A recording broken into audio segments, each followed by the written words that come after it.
Welcome to Exploration Dreamland, a quiet read-aloud of the writings of explorers of the real world and the worlds of imagination. Drop anchor, relax into your comfortable bunk, and drift off to Dreamland with us as we read a lightly edited version of The Last Man by Mary Wollstonecraft Shelley, published in 1826. The book will be read in order, so if you would like to begin at the beginning, please start with Season 4, Episode 54. A quick content warning. This book contains occasional references to plague, pestilence, death, suicidal thoughts and actions, and in one section, brief descriptions of war and pillaging. We will try to include specific warnings in the episode descriptions, but if you prefer to avoid these topics altogether, we recommend re-listening to our previous seasons or rejoining us for our next book. If you would like to stay in touch between episodes, you can follow us on Instagram or Facebook at Exploration Dreamland. If you have a moment to leave us a review on Apple Podcasts, it would help other listeners find us. You can also hear our episodes on YouTube. If you are listening there, please like our episodes and leave a comment for us. We'd love to hear from you. Now, take a deep breath in, and as you exhale, relax any tension in your muscles. Close your eyes, snuggle into your sleeping space, and listen to tonight's tale.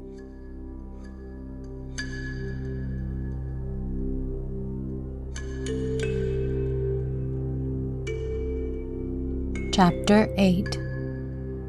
In the meantime, what did Perdita? During the first months of his protectorate, Raymond and she had been inseparable.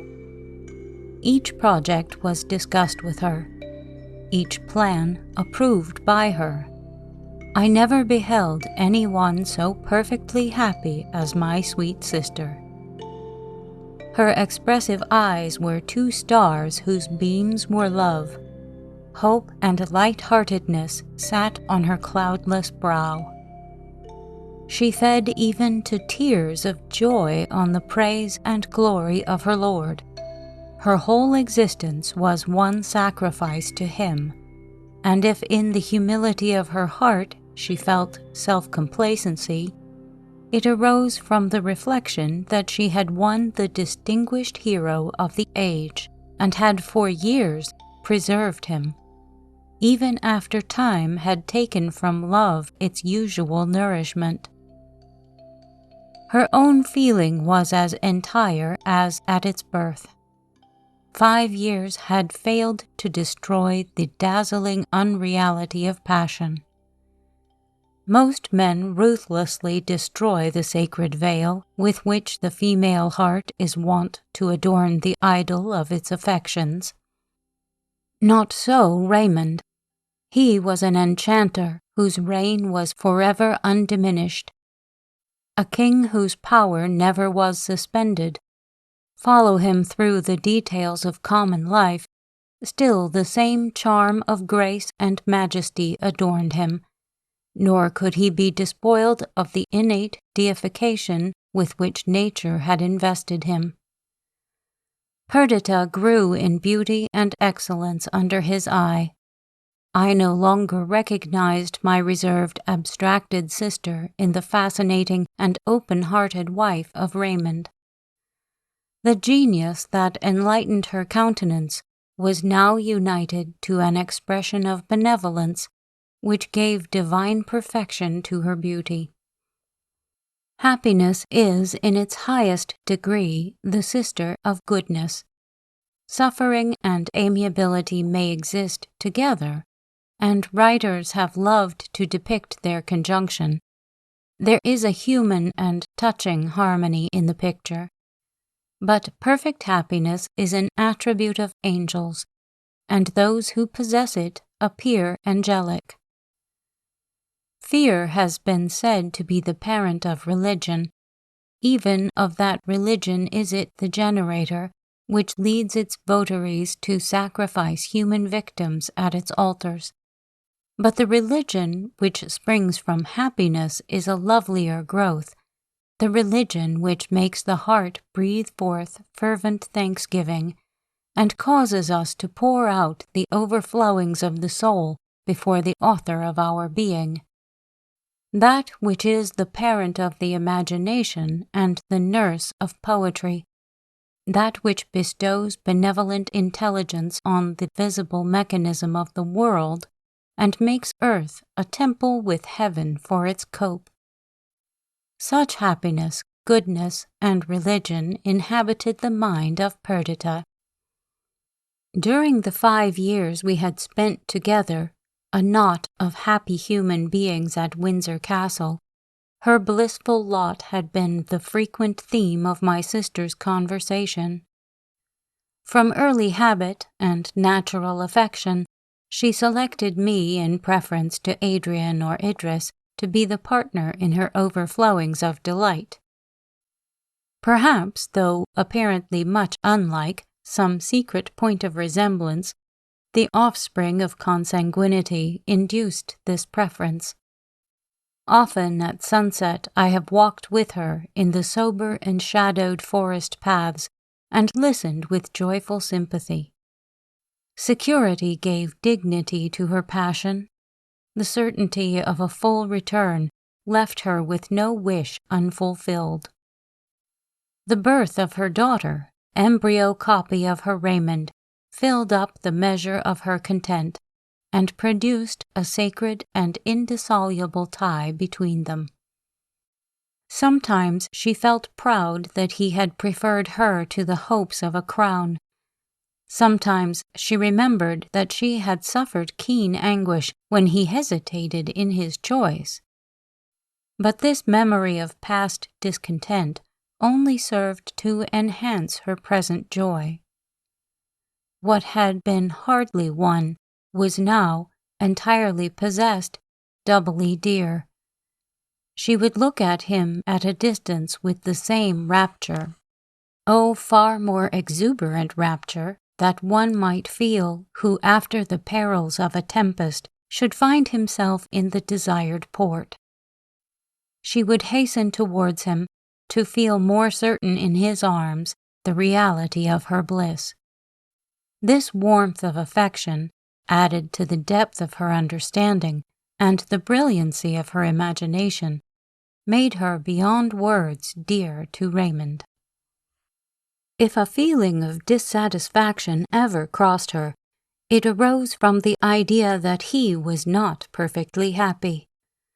Desire of renown and presumptuous ambition had characterized his youth.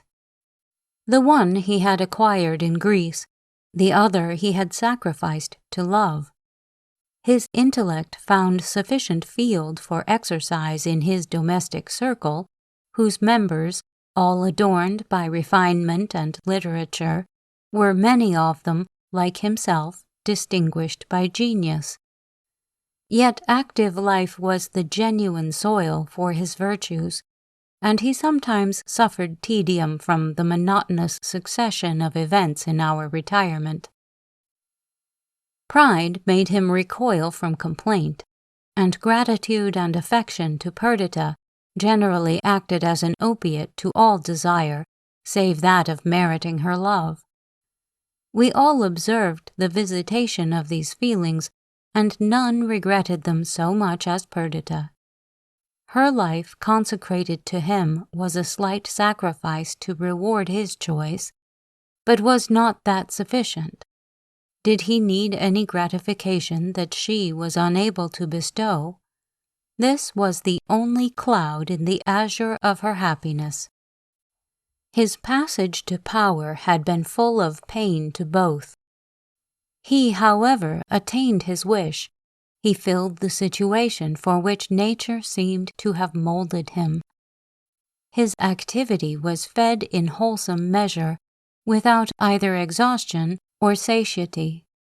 His taste and genius found worthy expression in each of the modes human beings have invented to encage and manifest the spirit of beauty.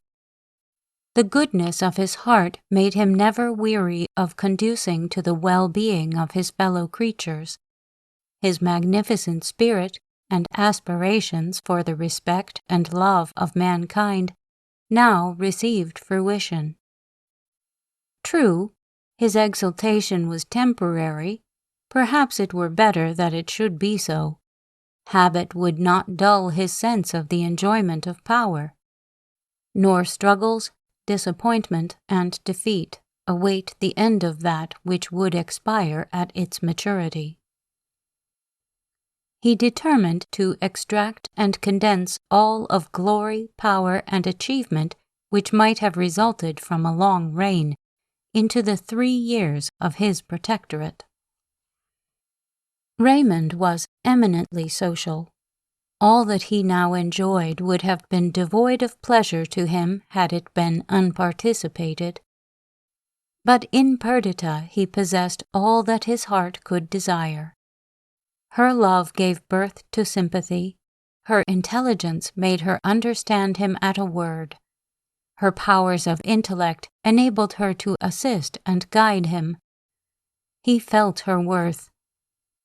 During the early years of their union, the inequality of her temper and yet unsubdued self-will which tarnished her character had been a slight drawback to the fullness of his sentiment.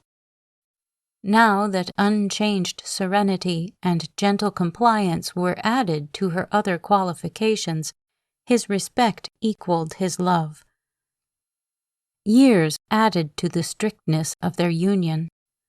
They did not now guess at and totter on the pathway, divining the mode to please, hoping yet fearing the continuance of bliss. 5 years gave a sober certainty to their emotions, though it did not rob them of their ethereal nature. It had given them a child, but it had not detracted from the personal attractions of my sister. Timidity, which in her had almost amounted to awkwardness, was exchanged for a graceful decision of manner. Frankness, instead of reserve, characterized her physiognomy, and her voice was attuned to thrilling softness. She was now, in the pride of womanhood, fulfilling the precious duties of wife and mother, possessed of all her heart had ever coveted. Raymond was 10 years older. To his previous beauty, noble mien, and commanding aspect, he now added gentlest benevolence, winning tenderness, graceful and unwearied attention to the wishes of another. The first secret that had existed between them was the visits of Raymond to Evadne. He had been struck by the fortitude and beauty of the ill-fated Greek, and when her constant tenderness towards him unfolded itself, he asked with astonishment by what act of his he had merited this passionate and unrequited love. She was for a while the sole object of his reveries, and Perdita became aware that his thoughts and time were bestowed on a subject unparticipated by her. My sister was by nature destitute of the common feelings of anxious, petulant jealousy. The treasure which she possessed in the affections of Raymond was more necessary to her being than the life-blood that animated her veins. More truly than Othello, she might say, "To be once in doubt is once to be resolved." On the present occasion she did not suspect any alienation of affection, but she conjectured that some circumstance connected with his high place had occasioned this mystery. She was startled and pained. She began to count the long days and months and years which must elapse before he would be restored to a private station, and unreservedly to her. She was not content that, even for a time, he should practice concealment with her. She often repined, but her trust in the singleness of his affection was undisturbed, and, when they were together, unchecked by fear, she opened her heart to the fullest delight. Time went on. Raymond, stopping midway in his wild career, paused suddenly to think of consequences. Two results presented themselves in the view he took of the future. That his intercourse with Evadne should continue a secret to, or that it finally should be discovered by, Perdita. The destitute condition and highly wrought feelings of his friend prevented him from adverting to the possibility of exiling himself from her. In the first event, he had bidden an eternal farewell to open-hearted converse and entire sympathy with the companion of his life. The veil must be thicker than that invented by Turkish jealousy, the wall higher than the unscalable tower of Bathek, which should conceal from her the workings of his heart, and hide from her view the secret of his actions. This idea was intolerably painful to him. Frankness and social feelings were the essence of Raymond's nature. Without them, his qualities became commonplace. Without these to spread glory over his intercourse with Perdita, his vaunted exchange of a throne for her love was as weak and empty as the rainbow hues which vanish when the sun is down. But there was no remedy. Genius, devotion, and courage, the adornments of his mind, and the energies of his soul, all exerted to their uttermost stretch, could not roll back one hair's breadth the wheel of time's chariot. That which had been was written with the adamantine pen of reality on the everlasting volume of the past. Nor could agony and tears suffice to wash out one iota from the act fulfilled. But this was the best side of the question. What if circumstance should lead Perdita to suspect, and suspecting to be resolved? The fibers of his frame became relaxed, and cold dew stood on his forehead at this idea. Many men may scoff at his dread, but he read the future, and the peace of Perdita was too dear to him, her speechless agony too certain and too fearful not to unman him. His course was speedily decided upon. If the worst befell, if she learnt the truth, he would neither stand her reproaches or the anguish of her altered looks. He would forsake her, England, his friends, the scenes of his youth, the hopes of coming time. He would seek another country, and in other scenes begin life again. Having resolved on this, he became calmer. He endeavored to guide with prudence the steeds of destiny through the devious road which he had chosen, and bent all his efforts the better to conceal what he could not alter. The perfect confidence that subsisted between Perdita and him rendered every communication common between them. They opened each other's letters, even as, until now, the inmost fold of the heart of each was disclosed to the other. A letter came unawares. Perdita read it. Had it contained confirmation, she must have been annihilated. As it was, trembling, cold, and pale, she sought Raymond. He was alone, examining some petitions lately presented. She entered silently, sat on a sofa opposite to him, and gazed on him with a look of such despair that wildest shrieks and dire moans would have been tame exhibitions of misery compared to the living incarnation of the thing itself exhibited by her. At first he did not take his eyes from the papers. When he raised them, he was struck by the wretchedness manifest on her altered cheek. For a moment he forgot his own acts and fears, and asked with consternation, "Dearest girl, what is the matter? What has happened?" "Nothing," she replied at first, and yet not so. She continued, hurrying on in her speech. "You have secrets, Raymond. Where have you been lately? Whom have you seen? What do you conceal from me? Why am I banished from your confidence? Yet this is not it. I do not intend to entrap you with questions. One will suffice. Am I completely a wretch?" With trembling hand she gave him the paper, and sat white and motionless, looking at him while he read it. He recognized the handwriting of Evadne, and the color mounted in his cheeks. With lightning speed he conceived the contents of the letter. All was now cast on one die. Falsehood and artifice were trifles in comparison with the impending ruin. He would either entirely dispel Perdita's suspicions or quit her forever. "My dear girl," he said, "I have been to blame, but you must pardon me. I was in the wrong to commence a system of concealment, but I did it for the sake of sparing you pain, and each day has rendered it more difficult for me to alter my plan. Besides, I was instigated by delicacy toward the unhappy writer of these few lines." Perdita gasped.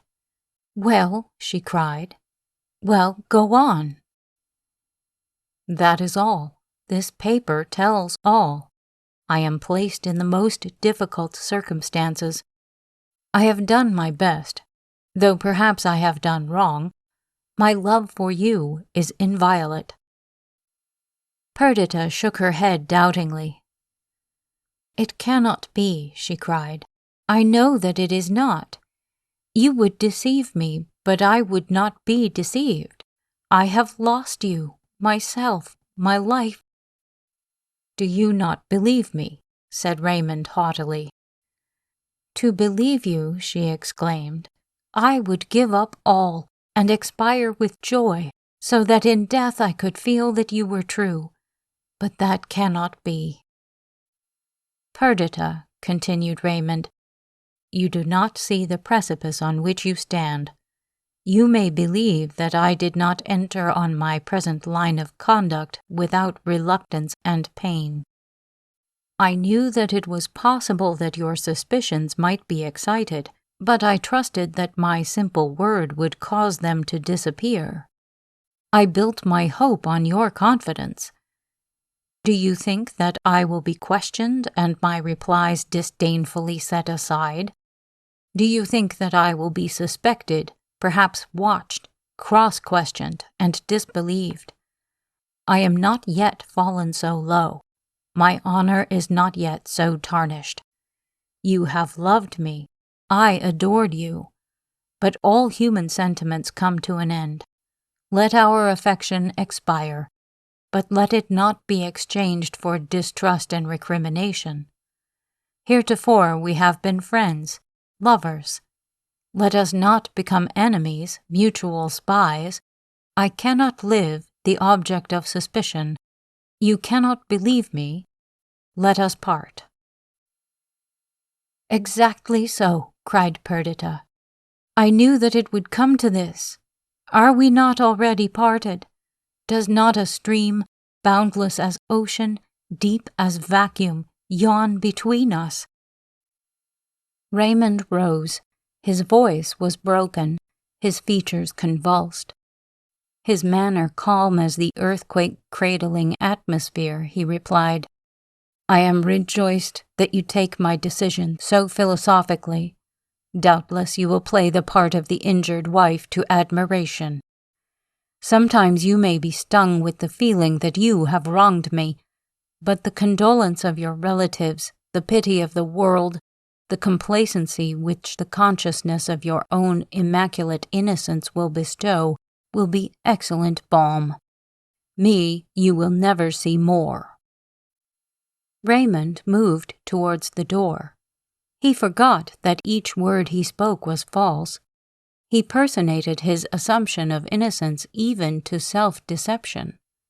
Have not actors wept as they portrayed imagined passion? A more intense feeling of the reality of fiction possessed Raymond. He spoke with pride. He felt injured. Perdita looked up. She saw his angry glance. His hand was on the lock of the door. She started up. She threw herself on his neck. She gasped and sobbed. He took her hand and, leading her to the sofa, sat down near her. Her head fell on his shoulder. She trembled. Alternate changes of fire and ice ran through her limbs. Observing her emotion, he spoke with softened accents. "The blow is given. I will not part from you in anger. I owe you too much. I owe you 6 years of unalloyed happiness. But they are past. I will not live the mark of suspicion, the object of jealousy. I love you too well. In an eternal separation only can either of us hope for dignity and propriety of action. We shall not then be degraded from our true characters. Faith and devotion have hitherto been the essence of our intercourse. These lost, let us not cling to the seedless husk of life, the unkernelled shell. You have your child, your brother, Idris, Adrian." "And you," cried Perdita, "the writer of that letter." Uncontrollable indignation flashed from the eyes of Raymond.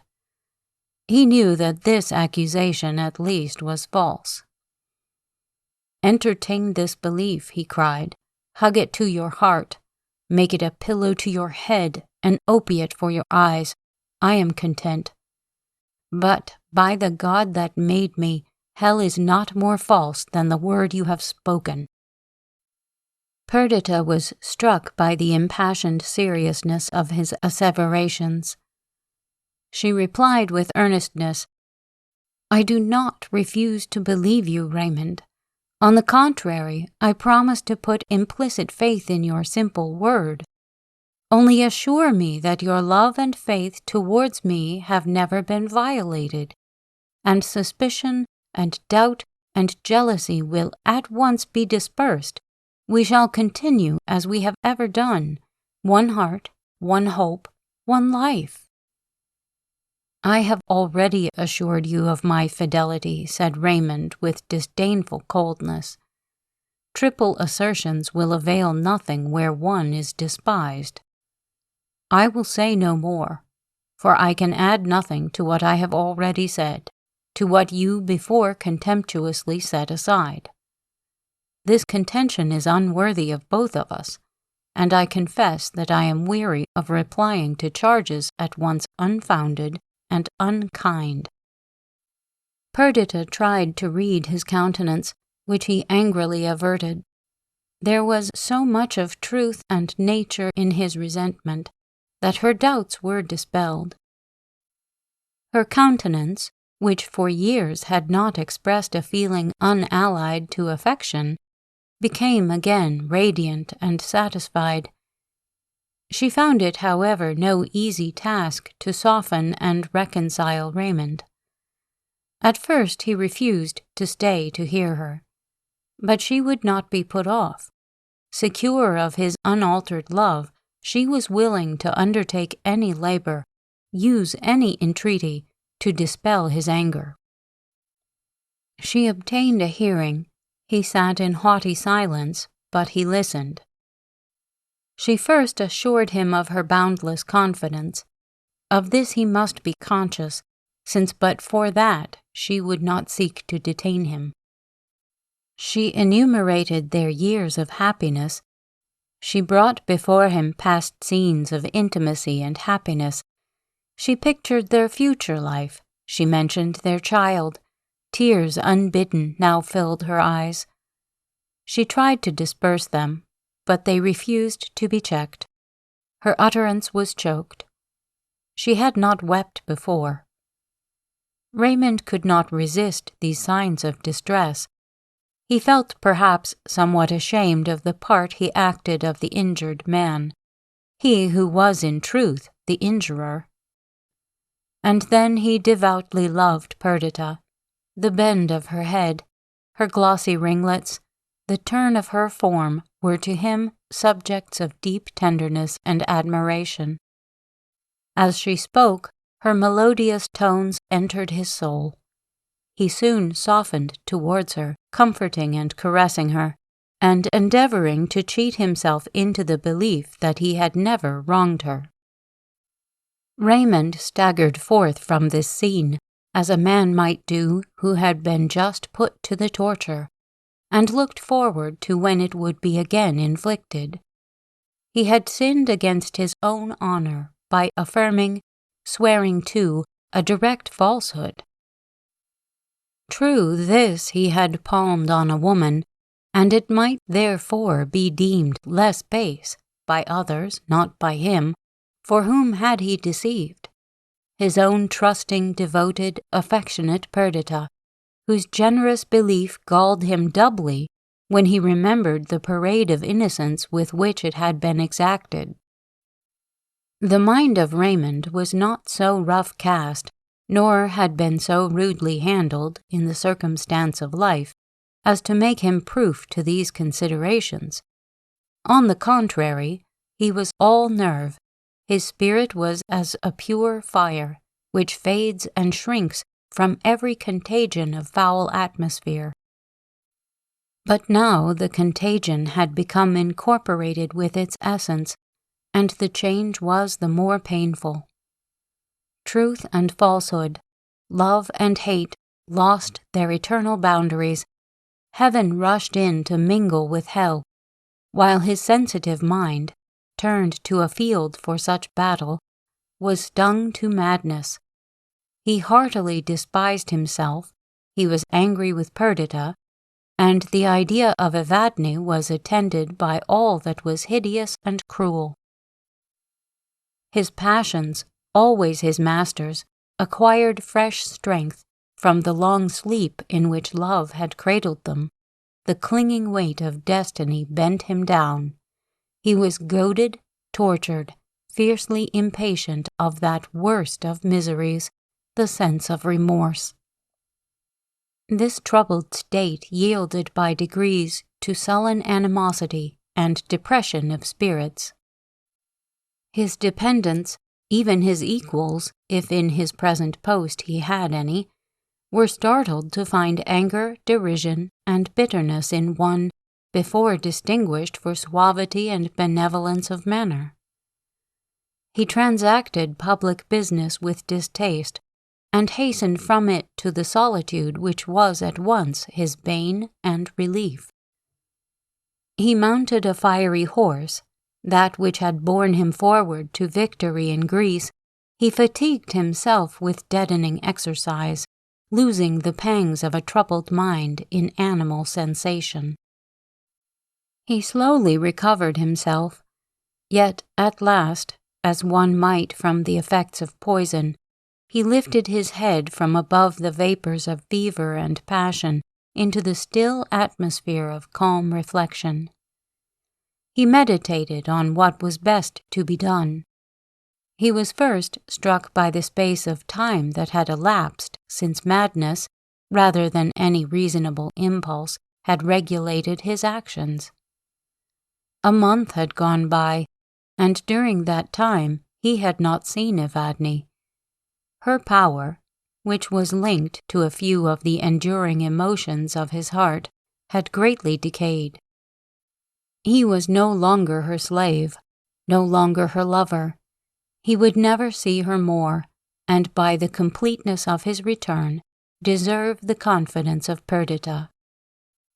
Yet, as he thus determined, fancy conjured up the miserable abode of the Greek girl, an abode which from noble and lofty principle she had refused to exchange for one of greater luxury. He thought of the splendor of her situation and appearance when he first knew her. He thought of her life at Constantinople, attended by every circumstance of magnificence, of her present penury, her daily task of industry, her lorn state, her faded, famine-struck cheek. Compassion swelled his breast. He would see her once again. He would devise some plan for restoring her to society and the enjoyment of her rank. Their separation would then follow as a matter of course.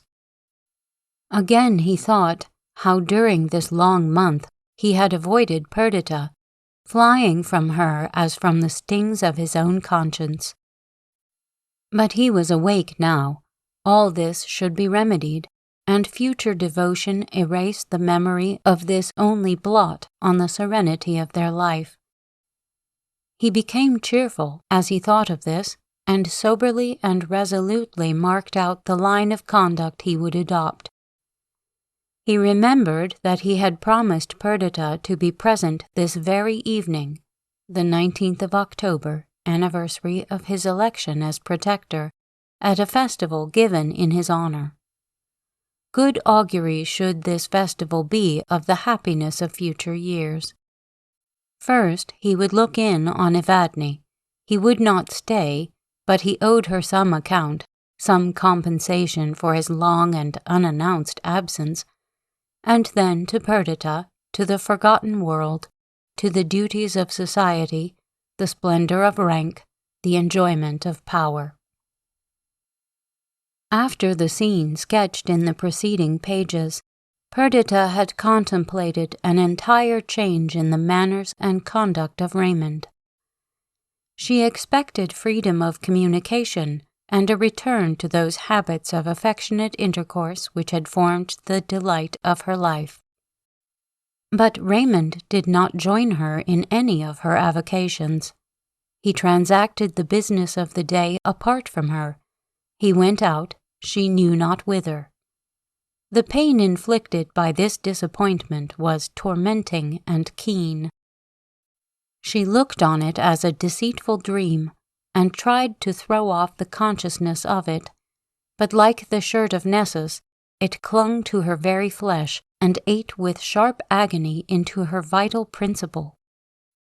She possessed that, though such an assertion may appear a paradox, which belongs to few, a capacity of happiness. Her delicate organization and creative imagination rendered her peculiarly susceptible of pleasurable emotion. The overflowing warmth of her heart, by making love a plant of deep root and stately growth, had attuned her whole soul to the reception of happiness, when she found in Raymond all that could adorn love and satisfy her imagination. But if the sentiment on which the fabric of her existence was founded became commonplace through participation, the endless succession of attentions and graceful action snapped by transfer. His universe of love wrested from her. Happiness must depart, and then be exchanged for its opposite. The same peculiarities of character rendered her sorrows agonies. Her fancy magnified them, her sensibility made her forever open to their renewed impression. Love envenomed the heart-piercing sting. There was neither submission, patience, nor self-abandonment in her grief. She fought with it, struggled beneath it, and rendered every pang more sharp by resistance. Again and again the idea recurred that he loved another. She did him justice. She believed that he felt a tender affection for her. But give a paltry prize to him who in some life-pending lottery has calculated on the possession of tens of thousands, and it will disappoint him more than a blank. The affection and amity of a Raymond might be inestimable, but beyond that affection, embosomed deeper than friendship, was the indivisible treasure of love. Take the sum in its completeness, and no arithmetic can calculate its price. Take from it the smallest portion, give it but the name of parts, separate it into degrees and sections, and, like the magician's coin, the valueless gold of the mine is turned to vilest substance. There is a meaning in the eye of love, a cadence in its voice, an irradiation in its smile, the talisman of whose enchantments one only can possess. Its spirit is elemental, its essence single, its divinity a unit. The very heart and soul of Raymond and Perdita had mingled, even as two mountain brooks that join in their descent, and murmuring and sparkling flow over shining pebbles beside starry flowers. But let one desert its primal course, or be dammed up by choking obstruction, and the other shrinks in its altered banks. Perdita was sensible of the failing of the tide that fed her life. Unable to support the slow withering of her hopes, she suddenly formed a plan, resolving to terminate at once the period of misery and to bring to a happy conclusion the late disastrous events. The anniversary was at hand of the exaltation of Raymond to the office of protector, and it was customary to celebrate this day by a splendid festival. A variety of feelings urged Perdita to shed double magnificence over the scene, yet, as she arrayed herself for the evening gala, she wondered herself at the pains she took to render sumptuous the celebration of an event which appeared to her the beginning of her sufferings.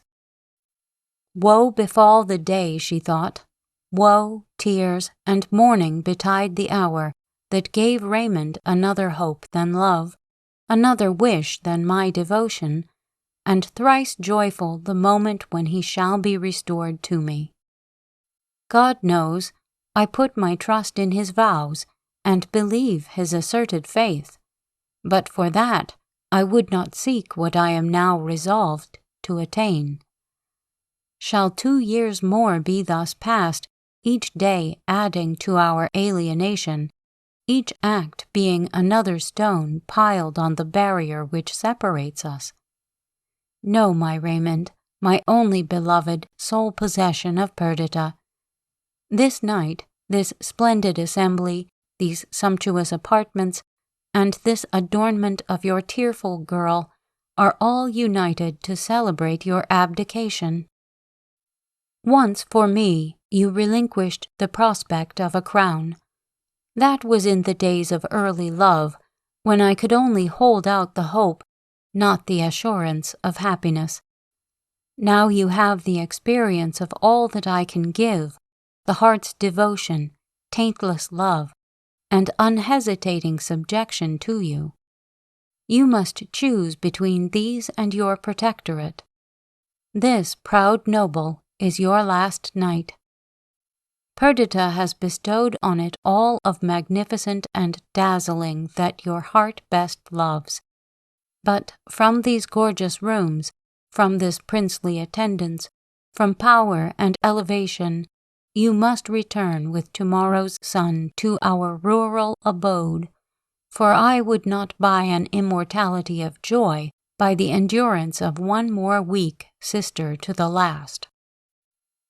Brooding over this plan, resolved when the hour should come to propose and insist upon its accomplishment, secure of his consent, the heart of Perdita was lightened, or rather exalted.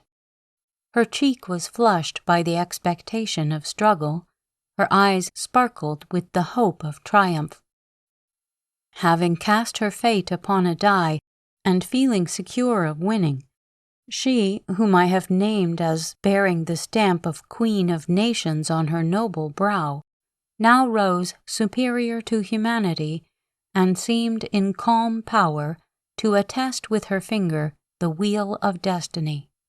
She had never before looked so supremely lovely. We, the Arcadian shepherds of the tale, had intended to be present at this festivity, but Perdita wrote to entreat us not to come, or to absent ourselves from Windsor, for she, though she did not reveal her scheme to us, resolved the next morning to return with Raymond to our dear circle, there to renew a course of life in which she had found entire felicity. Late in the evening she entered the apartments appropriate to the festival. Raymond had quitted the palace the night before. He had promised to grace the assembly, but he had not yet returned. Still, she felt sure that he would come at last, and the wider the breach might appear at this crisis, the more secure she was of closing it forever. It was, as I said, the 19th of October. The autumn was far advanced and dreary. The wind howled, the half-bare trees were despoiled of the remainder of their summer ornament. The state of the air which induced the decay of vegetation was hostile to cheerfulness or hope. Raymond had been exalted by the determination he had made, but with the declining day his spirits declined. First he was to visit Evadne, and then to hasten to the palace of the Protectorate. As he walked through the wretched streets in the neighborhood of the luckless Greek's abode, his heart smote him for the whole course of his conduct towards her.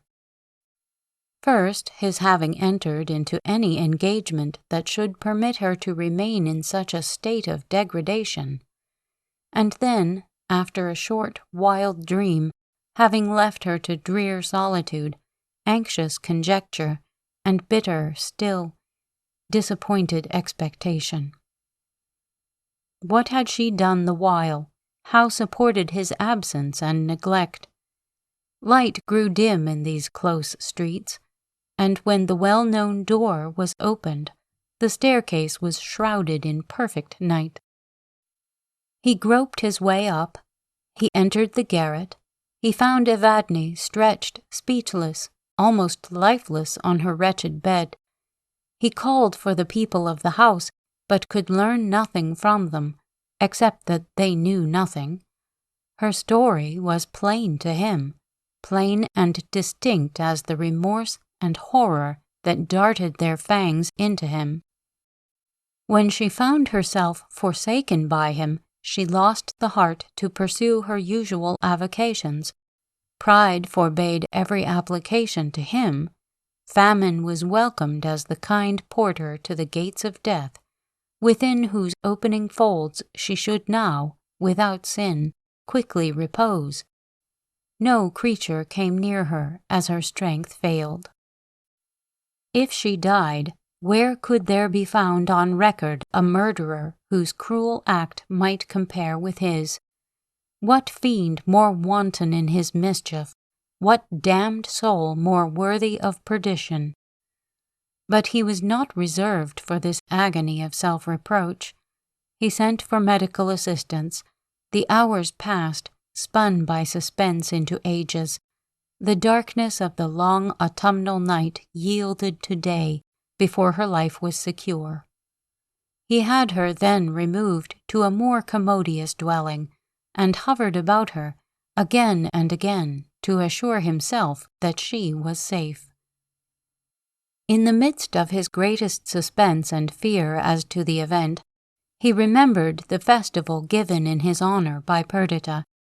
In his honor, then, when misery and death were affixing indelible disgrace to his name. Honor to him whose crimes deserved a scaffold. This was the worst mockery. Still Perdita would expect him. He wrote a few incoherent words on a scrap of paper, testifying that he was well, and bade the woman of the house take it to the palace and deliver it into the hands of the wife of the Lord Protector. The woman, who did not know him, contemptuously asked how he thought she should gain admittance, particularly on a festal night, to that lady's presence. Raymond gave her his ring to ensure the respect of the menials.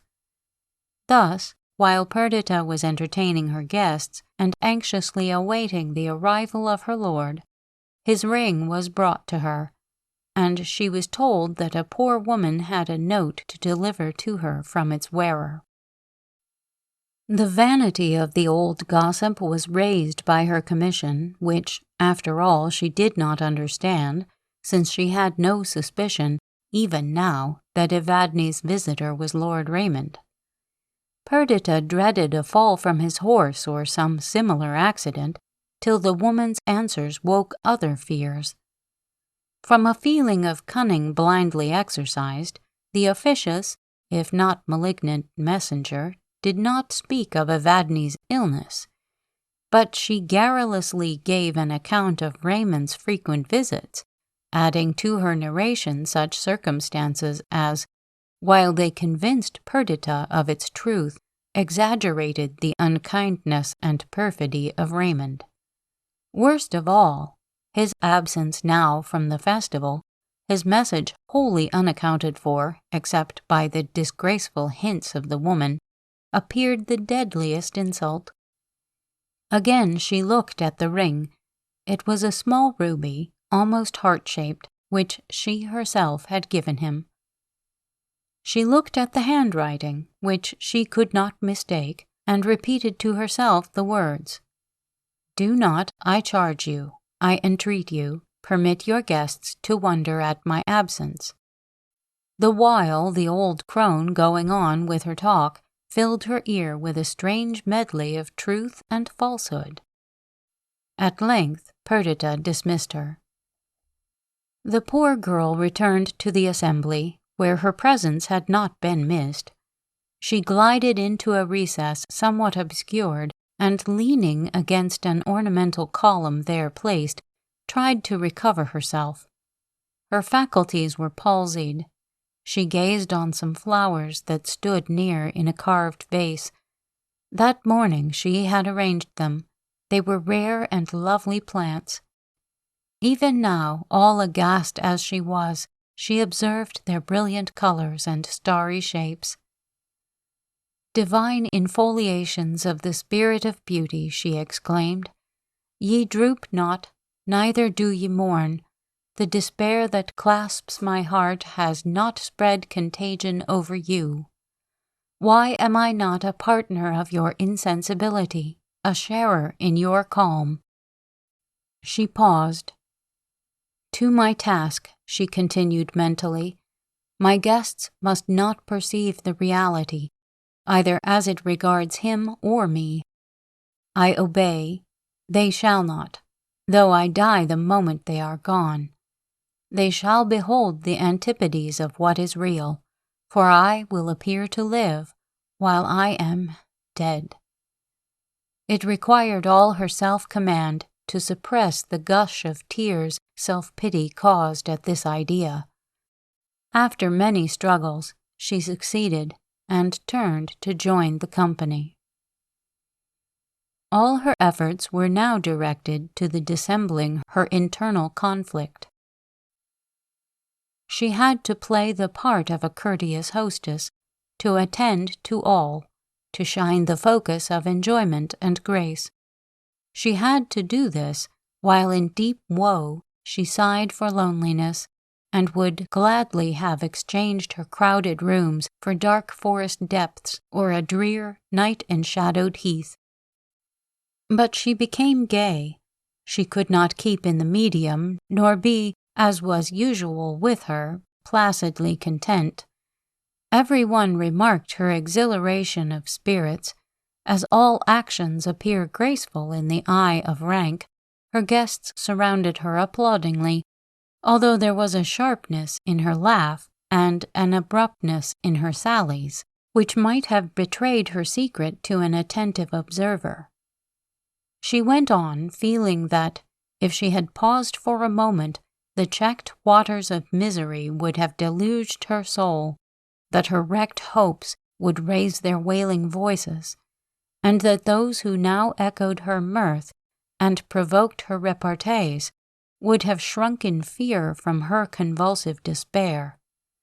Her only consolation during the violence which she did herself was to watch the motions of an illuminated clock and internally count the moments which must elapse before she could be alone.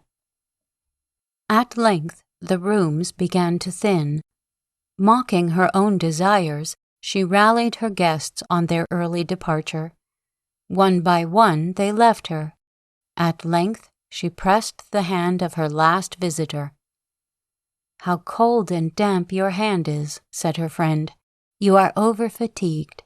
Pray hasten to rest." Perdita smiled faintly. Her guest left her. The carriage rolling down the street assured the final departure.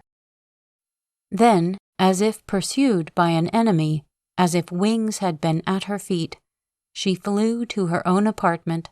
She dismissed her attendants. She locked the doors. She threw herself wildly on the floor. She bit her lips even to blood to suppress her shrieks, and lay long a prey to the vulture of despair, striving not to think, while multitudinous ideas made a home of her heart, and ideas horrid as furies, cruel as vipers, and poured in with such swift succession that they seemed to jostle and wound each other while they worked her up to madness. At length she rose, more composed, not less miserable. She stood before a large mirror. She gazed on her reflected image, her light and graceful dress, the jewels that studded her hair and encircled her beauteous arms and neck, her small feet shod in satin, her profuse and glossy tresses, all were to her clouded brow and woe-begone countenance like a gorgeous frame to a dark, tempest-portraying picture. Vase am I, she thought, vase brimful of despair's direst essence. Farewell, Perdita. Farewell, poor girl. Never again will you see yourself thus. Luxury and wealth are no longer yours. In the excess of your poverty you may envy the homeless beggar. Most truly am I without a home. I live on a barren desert, which, wide and interminable, brings forth neither fruit or flower. In the midst is a solitary rock, to which thou, Perdita, art chained, and thou seest the dreary level stretch far away. She threw open her window, which looked on the palace garden. Light and darkness were struggling together, and the orient was streaked by roseate and golden rays. One star only trembled in the depth of the kindling atmosphere. The morning air, blowing freshly over the dewy plants, rushed into the heated room. All things go on, thought Perdita. All things proceed, decay, and perish. When noontide has passed, and the weary day has driven her team to their western stalls, the fires of heaven rise from the east. Moving in their accustomed path, they ascend and descend the skyey hill. When their course is fulfilled, the dial begins to cast westward an uncertain shadow. The eyelids of day are opened, and birds and flowers, the startled vegetation, and fresh breeze awaken. The sun at length appears, and in majestic procession climbs the capital of heaven. All proceeds, changes, and dies, except the sense of misery in my bursting heart. Aye, all proceeds and changes. What wonder, then, that love has journeyed on to its setting, and that the Lord of my life has changed? We call the supernal lights fixed, yet they wander about yonder plain, and if I look again where I looked an hour ago, the face of the eternal heavens is altered. The silly moon and inconstant planets vary nightly their erratic dance. The sun itself, sovereign of the sky, ever and anon deserts his throne and leaves his dominion to night and winter. Nature grows old and shakes in her decaying limbs. Creation has become bankrupt. What wonder, then, that eclipse and death have led to destruction the light of thy life, O Perdita.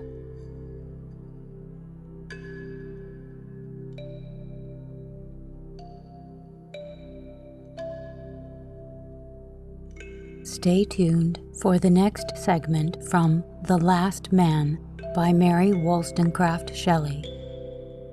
Please follow, rate, and review us on your favorite podcast app. Keep in touch with us on Instagram, Facebook, or YouTube, and recommend us to anyone you know who could use a quiet break or a little help falling asleep. Exploration Dreamland is produced, edited, and hosted by me, Sarah Van Zaley. A big thank you to Project Gutenberg for helping me find many interesting publications. Thanks also to Kevin MacLeod at Incompetech.com for providing the theme music for this show. The title of this piece is Kalimba Relaxation Music, if you would like to visit his website to hear it in its entirety. Sweet dreams.